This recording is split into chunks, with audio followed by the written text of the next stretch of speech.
Ladies and gentlemen, if you've ever wondered why a new jet ski costs $15,000, I'm going to explain it to you right now.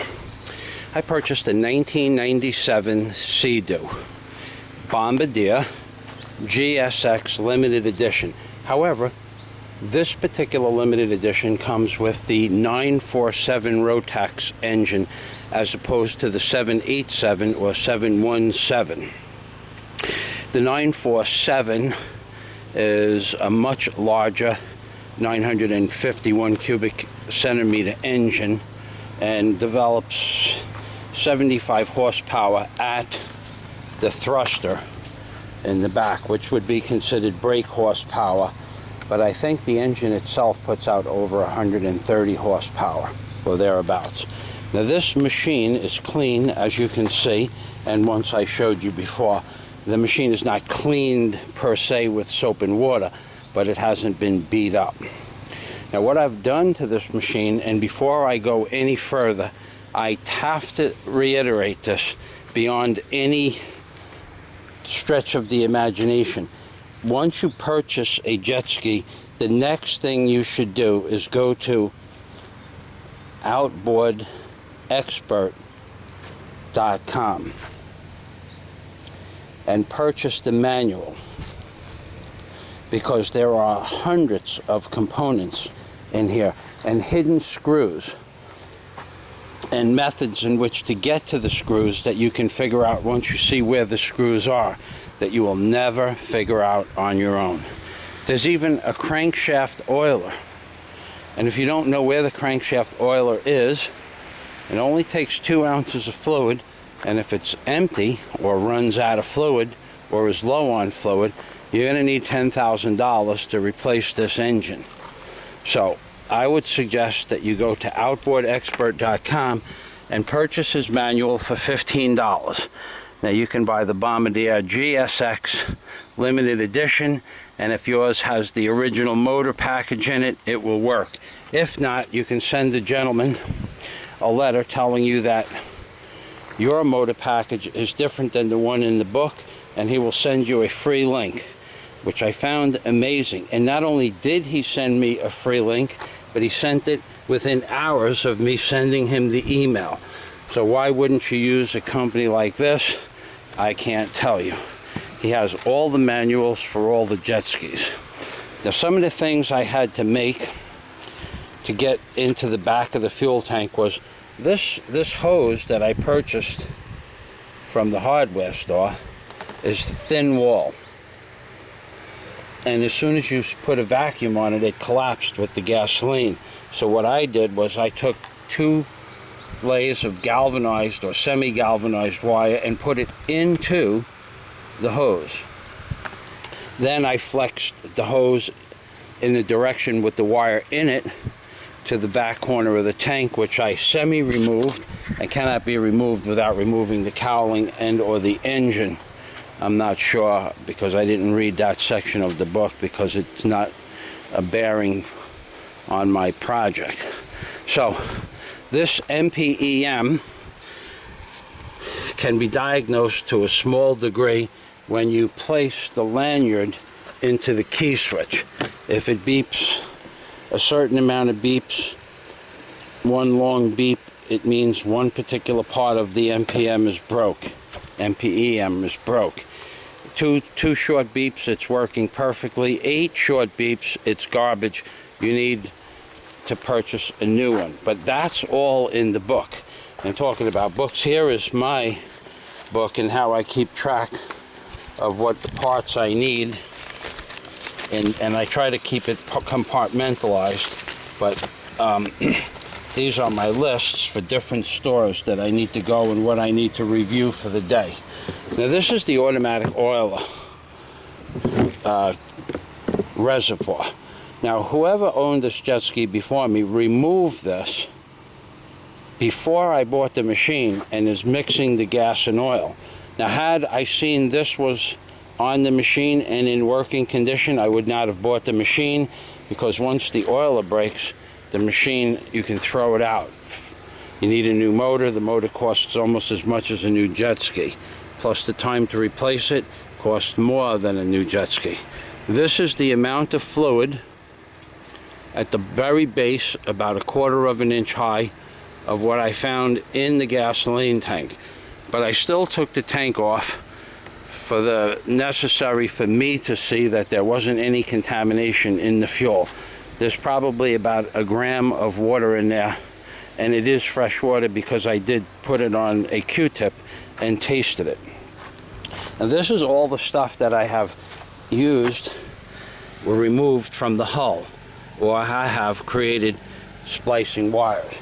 Now typically I don't work on the ground, but I am in the process of losing weight, so I put the tools on the ground on cardboard or wood so that I would have a little bit of exercise during the course of the day rather than just standing up straight. Now there was a tree here, a bush, and my landlord moved it for me so I could work like a gentleman. Underneath this cover is the seat. You need to keep these things covered, especially in this kind of heat. It goes up to 140 degrees in the sun at noon here. Here's my new tarpaulin. There's my old tarpaulin. This is my fan. And how I get my tools up and down stairs is I don't walk up and down stairs. I use this rope and I tie my suitcase, which was once my suitcase, into the middle of the rope, and then I tie the fan at the end of the rope, and I drag them up and down about 17 steps over the railing. So here is my oilers, oil, rivets, baking soda, paint, oils. And let me tell you something about the Philippines.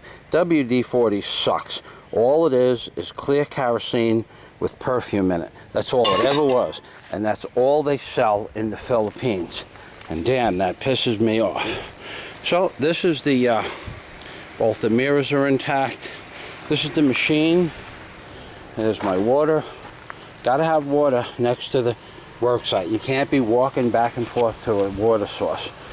These batteries are dead. Just finding a battery in the Philippines. We went to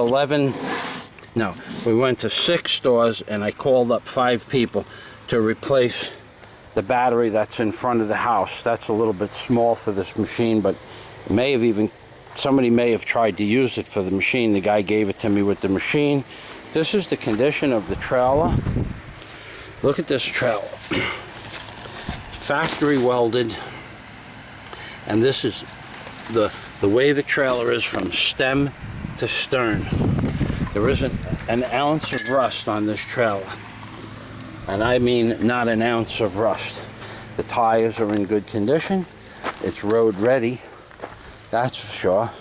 And the only major thing that's wrong with the machine is the trim has been removed because the VTS, which is this piston, it's an electronic cable that works on an actuating shaft, or a pinion type shaft, is broke. So someone modified a bracket from here to here so that you could use the machine, and I guess if you adjusted the angle you'd get 1 or 2 or less miles, plus or minus miles per hour, and probably better fuel consumption out of it. But the ease of replacing the broken bracket, if the machine works properly and the motor and the VTS works properly, I'll build a new arm for it out of stainless steel, and I'll have a welder weld on the universals at the end. So here's the machine in its entirety. And once again, outboardexpert.com. If you don't have the book, you're not going to be able to work on this motor or a jet ski. This is my first jet ski. If you don't have the book, you can forget about figuring it out. I'm a jet mechanic, licensed, airframe and power plant, and have owned several construction companies. And to find the things that you need to find in the motor, to service the motor, you're not going to find it without the book. So this is Rabbi Drew Barker in the Philippines telling you that the machine did not run when I purchased it. It does not run now. I did all of this work under the presumption that because when the machine was shut off it worked. It will turn back on even if it's an electronic issue. It's not a motor issue. That power pack that I explained to you is 50,000 pesos, or about $1,100 delivered to the door. Plus I can buy one used, and that should solve the problem. So I paid $345 for this jet ski and the trailer, and I can sell the trailer for probably $500 or 25,000 pesos. So this is Rabbi Drew Barker in the Philippines saying, I don't think I got screwed at all. I knew it didn't work. I bought it not working. I bought the book. It looks like it's fixable, and I cleaned it up. Worst comes to worst, I'll part it out. And talking about parting it out, I think that's what Obama is doing to America. And when we're talking about America and Obama, you have to remember those three things, ladies and gentlemen. Always remember the three things. If Mr. Obama had a son, and his son would have looked like a Trayvon Martin. That's right, baby. And if he had a son, his son would be in hell playing cards with a pedophile priest. That's right, too, baby. And if he had a son, and his son was like a Trayvon Martin, his son would be dead, baby. That's right. Oy vey. And shalom from Rabbi Drew Barker in the Philippines, baby. That's right. Oy vey.